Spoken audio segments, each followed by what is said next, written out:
Атырау жарық жауапкершілігі шектеулі серіктестігі 2024 жылдың 1 шілдесінен 2025 жылдың 1 шілдесіне дейінгі кезеңге арналған инвестициялық бағдарламасын толық орындады. Бағдарламаға Қазақстан Республикасының ұлттық экономика министрлігі, табиғи монополияларды реттеу комитетінің Атырау облысы бойынша департаменттің 2024 жылғы 6 маусымдағы бұйрығына, сондай-ақ облыстық энергетика және тұрғын үй коммуналдық шаруашылық басқармасының 2024 жылғы 7 маусымдағы келісіміне сәйкес бекітілген. Бағдарлама аясында бірқатар маңызды жұмыс атқарылды. Біріншіден, электр энергиясын коммерциялық есепке алу жүйесін енгізуге бөлінген 2,11 миллиард теңге қаражат толық игерілді.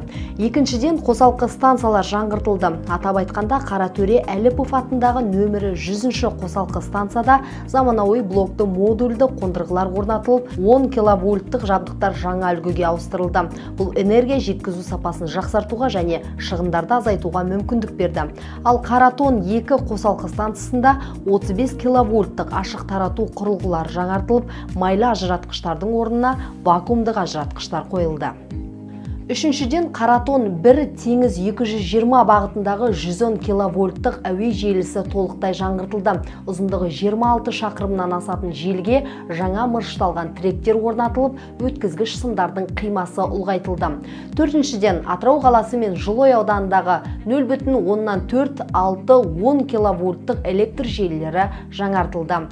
Бесіншіден, энергетикалық нысандардың пайдалануға және жөндеуге қажетті арнайы техника мен көліктер сатып алынды. Алтыншыдан, энергия тиімділігін арттыру үшін кондиционерлер, радиаторлар, жарық шамдары мен прожекторлар орнатылды. Жетіншіден, электр желілерінің бақылау мақсатында өндірістік дрондар және Трая спутникі байланыс жүйесі алынды. Осылайша Атырау жарық жауапкершілігі шектеулі серіктестігі инвестициялық бағдарламасының толық орындалуы өңір энергетикасының тұрақты дамуына серпін берді. Бұл тұтынушыларды сапалы әрі сенімді электр энергиясымен қамтуға жол ашты. Жаңартылған жабдықтар мен енгізілген заманауи технологиялар желілердегі шығындарды азайтып, электрмен жабдықтау сенімділігін едәуір арттырды.